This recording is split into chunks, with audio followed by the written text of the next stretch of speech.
Hey, what's up everybody? Video 44 coming at you with another video. Alright, so it's early in the morning, very early, well, about 6 o'clock.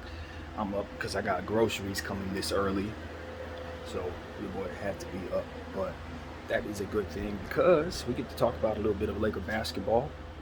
And of course, the news is Pat Bev is a Los Angeles Laker, and we're happy about it, of course, here on this channel.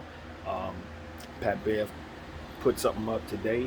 He put, I believe it was on his Facebook account. Woke up this morning, a Laker is on. So that got me fired up. I'm sitting up here like, let's go, let's go. I would be louder, but of course it's early. So check it out. I'm over talking about the trade itself. I did a nice little, it wasn't little at all, about 30 minutes worth of video last night with you guys.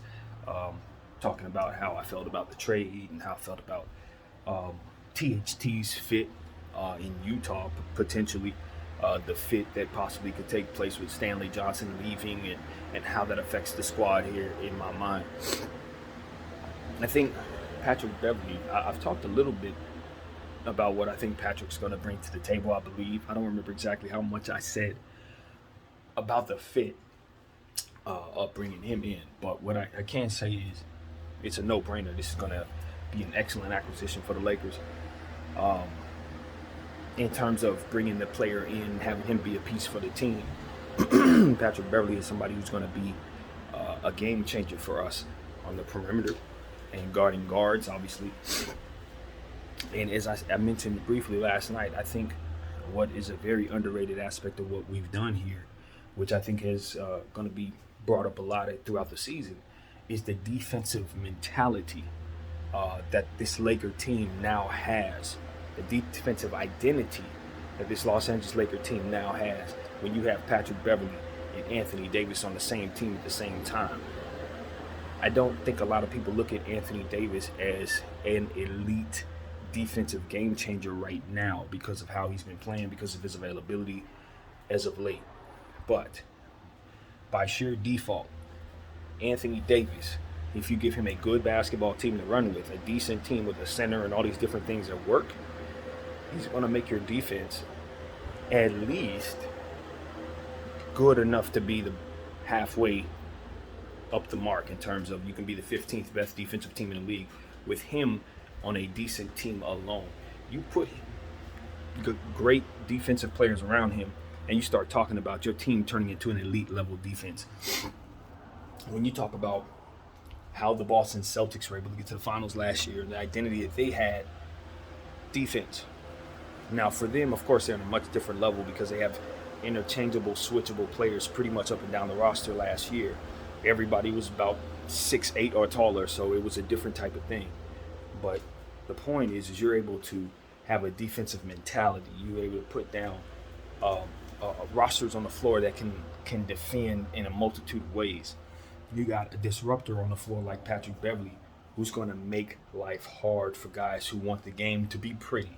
And that is something that when you already got LeBron James to deal with, you don't need that type of headache.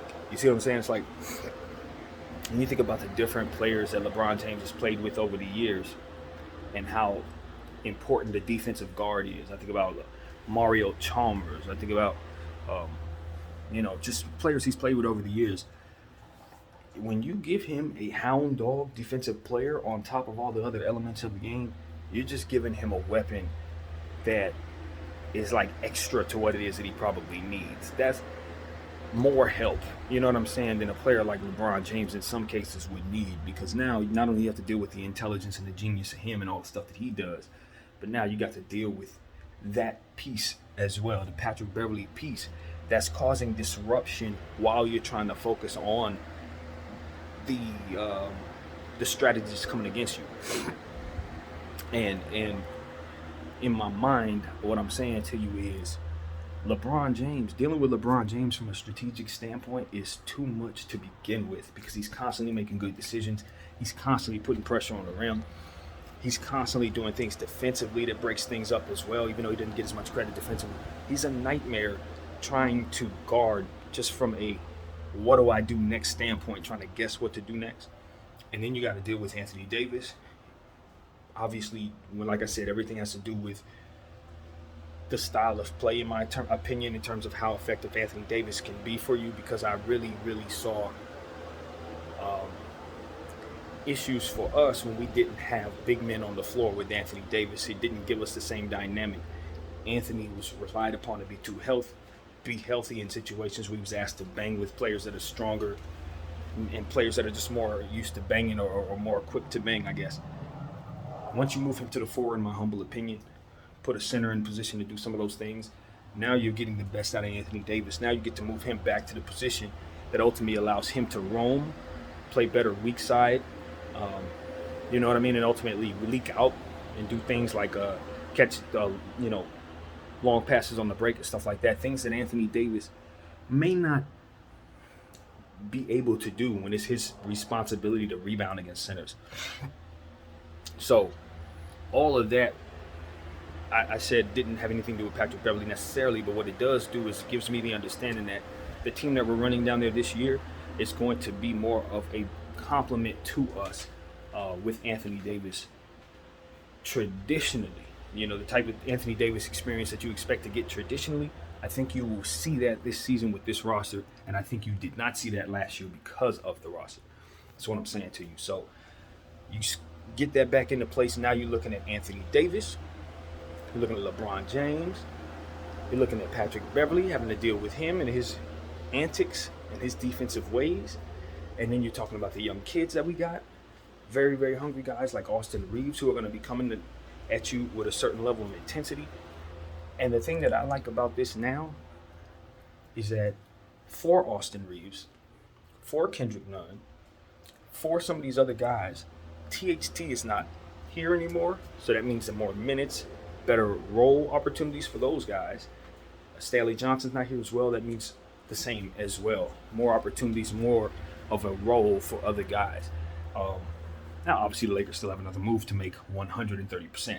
I'd like to think it's going to help us get a wing of some sort, since we gave up Stanley Johnson and THT. A three-point shooting defensive wing wouldn't hurt. But I have to take a look at the roster to really get a gauge of how I feel about our wing situation. I just honestly felt a lot better about it before the trade. So that's something I'm thinking about. I think now we're like, okay, Stanley Johnson's gone. Wenyen Gabriel's still here. I love that. Hopefully we have plans on keeping him. I know he was somebody that's probably going to be tossed into the next big deal, just off the sheer understanding of his contract and the fact that he's a wing and everybody wants those. But I'm hopeful we can find a way to sneak into the season with Wenyen still on the team, because I do believe that he's one of those guys like Stanley Johnson, where you had him at a low price. He's that interchangeable type of piece that I've been telling you guys Boston has a bunch of. I don't know if giving away those pieces is our best move right now, but we've done it. Now, I know we've had our eyes on what's our guy named Cam Reddish for a long time. I think this would be a perfect opportunity to slip him in and give him Stanley's role. I hear that we're talking with the Jazz once again in the New York Knicks. They're trying to get the Donovan thing going. I hear we're going to offer ourselves up to be the third team in that situation.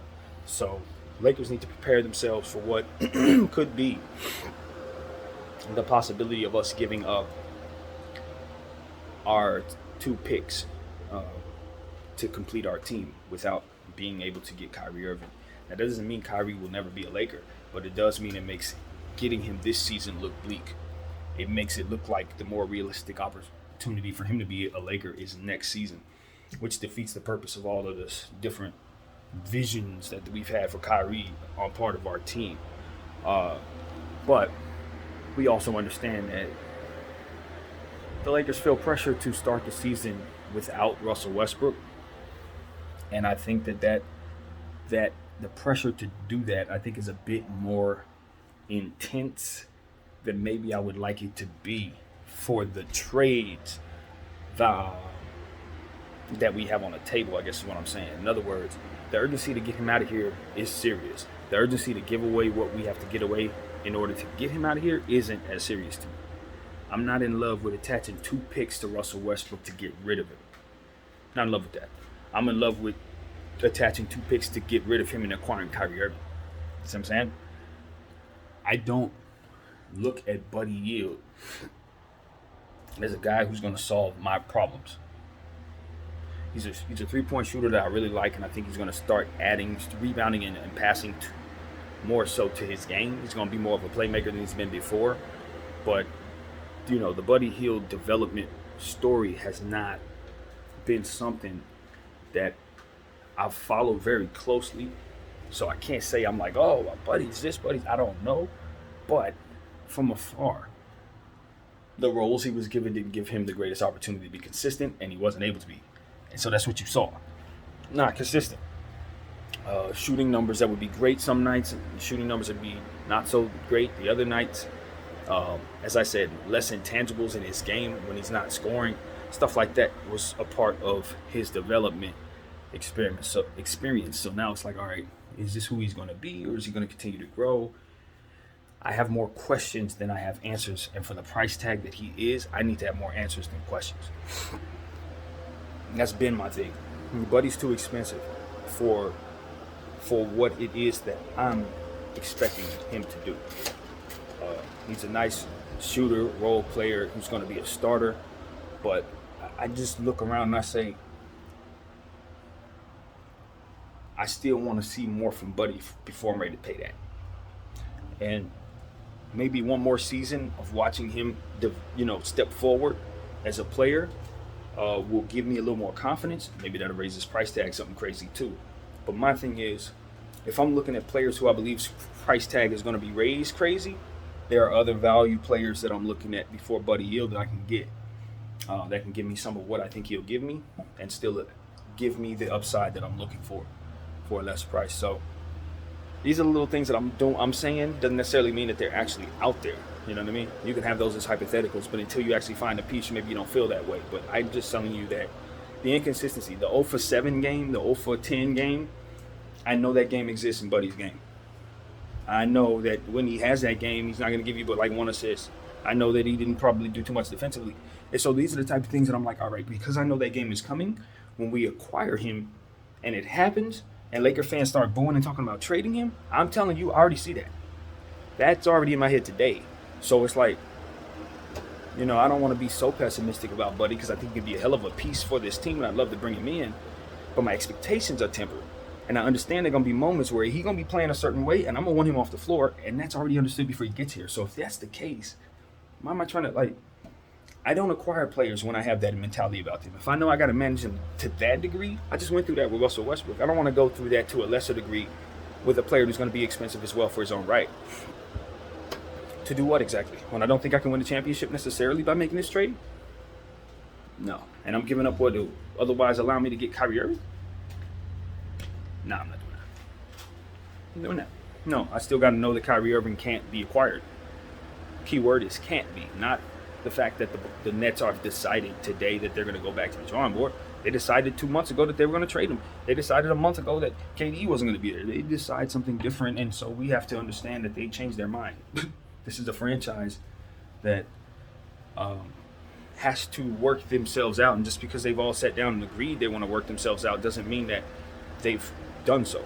It just means that they've agreed to, and so that looks on the surface as if it's genuine and they want to go back to the drawing board to play in Brooklyn. But I also look at a few things and say, yeah, but I also see the room for that not to be the case, and I always want to make sure that everybody sees the angles that I see.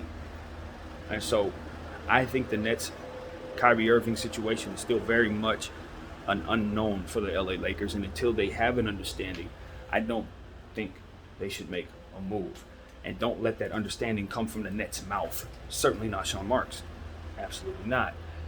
They, the Brooklyn Nets, would like to tame their players. That's what the Lakers, that's my opinion, and that's what I want to say to the Los Angeles Lakers. The Brooklyn Nets, it appears to me, as I'm looking at the situation, it looks like the Brooklyn Nets have pressure from outside sources, and I'm talking about the media. It looks this way to me. that they have been tasked with the responsibility of being taskmasters to those players. In other words, it ain't enough to just bring them back. You need to bring them back and make sure that they behave. You need to tame them like animals. That's how I'm perceiving the task that's been placed upon the Brooklyn Nets organization in regards to how they're supposed to treat their players. Now, that's just my perception of the situation based on what I'm hearing, the jargon of the Nets. Everybody's talking about how the Nets are supposed to be the best team since sliced bread, even though I look at that roster with the same eyes that I assess every other roster, and I'm telling you that that team is probably a top 5 team in the East. Top 5. Their core is amazing. Of course, you know I believe in the core, but I have questions about the core. You guys know that. Ben Simmons in the back, I'm not going to forget about that. Ben Simmons in the brain, respectfully, of course, I'm not going to forget about that. And I know he ain't ready. I don't care what they say. I know better. Second thing is Kyrie Irving, his availability, his desire to play in Brooklyn, the fact that he hasn't been paid, the whole situation there. They're going to bring that back to do what? The moment they start having any little issues, it's going to start bringing back all of the nonsense that the energy from this past situation brought together. They can't afford to even go through the slightest amount of static. And mind you, they're going to go through that because their players are not worth what it is that they're telling people it's worth. We know that here on this channel. The world doesn't believe that for whatever reason. But I'm telling you, in what other situation do you have literally 3 starters coming back from season-ending injuries that kept them out for the entire previous season? When was the last time you've seen a team have 3 starters in that situation coming back at the same time and they be favored to win the championship simultaneously while they have the turmoil that goes on with 2 of their 3 players not being on the same page? With KD and Kyrie, the situation as we know it. You got that, and you got Joe Harris, Ben Simmons, and it was one more player as well, TJ Warren, all who didn't play at all last year. All who didn't play at all last year, who are expected to be key starters on this team.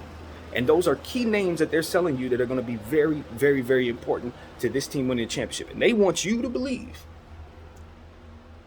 that that's the best team in all the NBA. When you look at their roster and you understand that they're literally relying on players that haven't played in over a year. I just need somebody to explain this to me. Their superstar, the best one they have, the guy that ultimately wants out. Yeah, the Achilles injury is still a thing, man. It is. And I know nobody wants to talk about it. I know KD has effectively shook that off. I've been watching basketball for 30 years. Achilles don't work like that. He is doing amazing things, and we're loving where we're at technology-wise with that injury and the way they've been able to heal that injury. It's been shout out to all the medical professionals. We love you here. I think there's still room for concern with that. That's all I gotta say. Kyrie, of course, you don't expect him to play a lot of games. For whatever reasons, it's just you better have it in your head. 50, no more, no less. 50 games, man. That's what I'm telling myself. And so when you look at that, then you say, okay, Ben 10. Very unpredictable stuff going on there. But one thing we know for sure is we can go by the history. The history tells us 2 things absolutely for certain. He's not going to shoot the free throw well. Period. That's not up for debate. He's got to improve there dramatically before he's a decent free throw shooter. That's the first thing. The second thing is, even before all this happened, he really did have some injury issues. He missed the first season of his career with injuries, and they set him a good portion of the second season, if I'm not mistaken. That's why the rookie thing was so funny to everybody. And then, of course, we've had some issues since. So it's like when you couple the natural injury issues that Kyrie and Ben Simmons bring to the table, just because that's just what they're going to bring to the table, and then you couple that with KD's, what he's working with what we talked about with Achilles. You couple that with the Harris injury, the Warren situation. It's no. And then you look at Patty Mills. And I've talked about this. I think Patty's a really, really nice player. He has been for a long time. There's a lot of miles on him. They paid him more than they should have. They did. For what it is that we saw him as last in these playoffs, he struggled, man. He looked like he was done. And they paid him like he was that dude. And I'm telling you, They've misevaluated talent a lot this way. They did the same thing with DeAndre Jordan. They did the same thing with LaMarcus Aldridge. Did the same thing with Blake Griffin. They do the same thing with a lot of players. They bring these guys in who used to be dope. They ain't dope no more, but they have them on the roster trying to give them big roles, and they get these situations where they realize these guys ain't no good, and you feel you'll team up with half of those guys. And I'm supposed to expect that is the team that's going to win the championship. No, you can't lie to BDF. I watch. I pay attention to all these players. I know who's active. I know who's rolling. I know who's not. I know who's kind of good. I know who's kind of not. I know who's done. That's the problem. I don't just see the NBA as, oh, that's a team with that star, that star. I know who's on the back of these benches, too. I know what they did last year, too. I know they ended the season. Okay? I know a lot about this stuff to a degree to where you can't tell me TJ Warren is going to change the world for a Brooklyn Nets team when he ain't played in a year. You ain't about to tell me that they're super excited about Kyrie Irving getting an opportunity at his contract when they've done everything they can to keep him from getting it. Stephen A. Smith.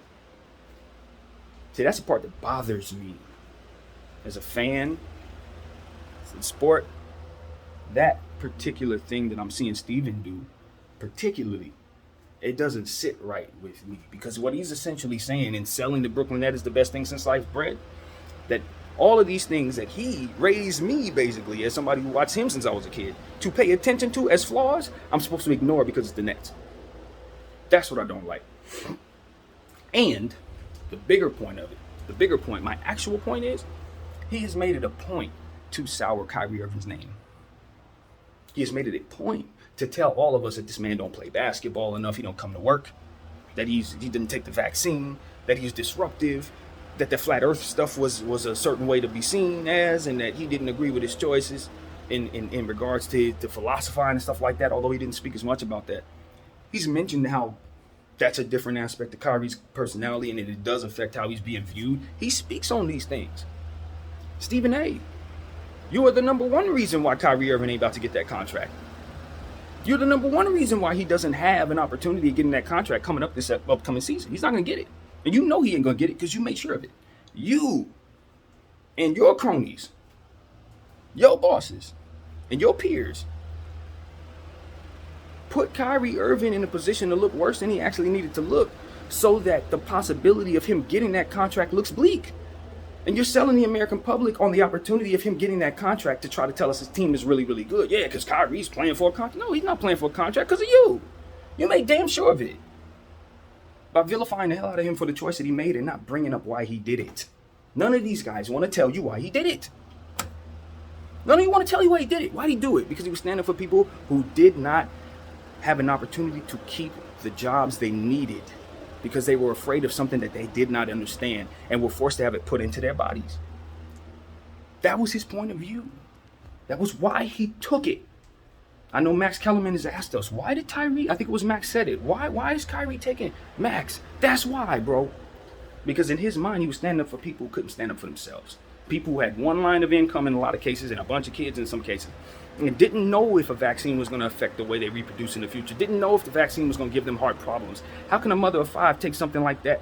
Oh, she's not certain how she feels about the situation. She only has one job to keep, and now they tell her she can't keep that job either because of the risk that she provides by not taking something she feels is a risk to her body. Not everybody is in a space where they can even read, let alone understand the information given to them by the CDC about this thing. How can we assume that everybody's going to be uniformed in thinking? That's to say, if you don't follow this and don't believe in this, then we're going to cut off your stream of income. Kyrie saw that as a huge problem, and he stood up against it. Now, I didn't see it the same way, because I felt like you weigh that against weaponizing yourself against grandma. We don't have the vaccine, we can kill everybody. But at the end of the day, nobody knows nothing. You just have to go with what you believe. The one thing's for certain, whatever you believe, you are forced to take it or you're going to lose your job. And Kai wasn't feeling that. So are we ever going to acknowledge that head on, clear as day, regardless if you agree with it? Can we talk about the reason the man decided to make the decision in the first place? Because that is key. It is why his boy KD probably ain't pitchforking and trying to get him out of here. It's why KD put his leverage on the line to try to see the man get the money. Is because he knows his boy was standing for some real stuff. And ain't a single soul gonna thank him for it. Ain't a single soul gonna even acknowledge it. And some of those same people he was standing for are now screaming with pitchforks in their saying, he's being insubordinate. Those same people he was standing for are sitting here saying, he don't know what the heck he's doing. He needs to get out of there. He needs to honor his contract. These are the same people he stood for. And the sad thing is, half of them don't even know it. Because how many times have you heard this? Except for when he said it. When he told y'all what he was doing in regards to not taking that vaccine. And he ain't gonna keep reminding y'all because that defeats the purpose. Hey, remember me? I'm a good guy. I tried to do something nice for you guys. Remember me? I stood on the sword for you. Remember me? He ain't gonna do that. The person that does that ain't gonna do that. Because they're not doing it for recognition. They're doing it because they want to see changes. And so as somebody who understands that, regardless if I can get behind that, somebody who understands that and realizes that people are completely ignoring the ability to say that, ignoring that point. And I know that point has a lot to do with some of the grace that he should or should not be getting from people around him who have the ability to apply that grace to him. You got dang right, I'm going to say something about it every time I get a chance. And that's before he becomes a Laker, y'all. I ain't got nothing to do with that. So as this video ages in whatever way it does, you just remember, I told y'all, he told y'all what it was about. He wasn't trying to disrespect Joe Tsai. He wasn't trying to ostracize the Nets. He wasn't trying to push James Harden out the way. He wasn't trying to do none of that stuff. And James Harden leaving is not a byproduct of James Harden not being aligned with Kyrie doing what he did. James Harden has his own timeline, and if everybody's level-headed, they should all have been able to see that and agree that James Harden needed to leave without any feelings needing to be there. And if I was a teammate in that locker room, that's exactly what I would have said to all of them. As an older guy to all of them, I'd have been like, look, we know what Kai's doing. We know what he's doing. And at the end of the day, whether we agree with it or not, we know that they are not acknowledging why he's doing it. And it holds value. Hell, it even holds a marketing opportunity that they're neglecting all entirely because of the narrative necessary for the vaccine. But what he stood on was something that they could market if they really wanted to. But they choose not to. They want us to look at it a certain way. They want us to look at it as insubordinate. They don't want us to look at him as a guy who's trying to stand for people who don't have much. They want to look at him as a guy who doesn't want to work. Why? Because that's how they look at those people. Those people who don't want to work. Not people who are afraid and didn't have an understanding. But people who were insubordinate and didn't want to take something they were forcing down their throats. And Kyrie's supposed to help them with that, and he wasn't. And they couldn't think objectively like myself on the other side of it. To say, I don't agree with it, but wow, what an effort. What a valiant sacrifice that he's willing to do for something he believes in. And if I could sit him down and talk to him, maybe I can talk him out of it if I'm on the other side of it. But to vilify him for his good intentions and then paint those intentions out to be bad because I don't agree with those decisions because they affect my bottom line? Yeah, nah, I'm not the type of person that's just going to sit on the sideline and be cool with that, y'all. The BDF 44 don't do that. I don't like when people omit truths to fit narratives. No. Let's talk about why he did what he did. That'll help you understand why people are supporting him in the way they are. And then from there, you can understand how to look at the people who are vilifying him. Because they all have a view, and it's skewed when you omit certain truths. So, that's what I want to say about the Kyrie Irving situation once again. Since I know that all of this affects how they're treating him, thus affecting how they're willing to trade him or not trade him, thus affects what we're going to do in regards to the two picks. Because we think they don't want to trade him. And I'm telling you, this is in place. But because it's in place, they're afraid he's not going to take it again. And that is what you focus on if you're the Lakers. All that other stuff I just said is what it is. What you're hanging your hat on, though, is the understanding that they can't control that dude. And if they were able to, even never been able to do that in the first place. If they understood him in a way to which they could control him, they wouldn't have gone this path. You know what I'm saying? They can't control it. They don't even understand. So it's like, yeah, no, they're going to get rid of him because of that dynamic. KD, I still think wants out of there because of that dynamic. I think KD probably would like to see himself move, so therefore leverage was necessary. At this point, last we were looking at the situation, I don't think the point was to get moves. I think the point was try to get Kyrie paid. Now, unless they've come back to the drawing board and decided to do that, for which I don't think so, obviously, then it stands to reason that KD still wants out. And like I tell you guys, if I'm trying to get him moved, what I'm going to do is try to get my leverage back. How am I getting my leverage back? By doing exactly what they just did 2 days ago. That's what I would have done. I would have told KD, hey, look, go ahead and lie to everybody. Let them know we're coming back strong, and we're going to put on the front like everything's good. We're going to start the season even. But the intention is to trick you. Why? Because everything that we have going on is still in place. Everything that we were dealing with is still in place. And the fact of the matter is, no matter how much ESPN tells you this team is really, really good, we know it's not. The inside, the people on the inside, those who know their roster, they know they ain't good enough. They would love to make a couple trades get better. I'm sure of it. Not good enough. Those are lies. So this is the situation where I say, all right, all right, Brooklyn, you can bluff, but you got to remember there's people like BDF44 who's always going to be whispering in Lakers' ear. Somebody in the front office probably follows me, and I'm telling them, we're not falling for none of that. Because we know what the truth is. And the truth is y'all don't respect Kyrie Irving. And because you don't respect Kyrie Irving, KD don't respect you. That is what's going on. I don't care what nobody say. That's a fact. That's what's happening. So, y'all could do whatever you want. Start the season. Everybody can play chess, not checkers. It's great. We play chess, not checkers too. But understand, just because you're making moves does not mean that we don't know what moves you're making. Just because you're making moves does not mean we can't see your side of the chessboard. It definitely can. I know what you got. So, that's what I got to say. My name is BDF44. Welcome to the team, Patrick Beverly. We happy you're here, bro. Hopefully we can add Kyrie Irving to the situation, go win a championship on all of their heads since they want to disrespect us. Peace.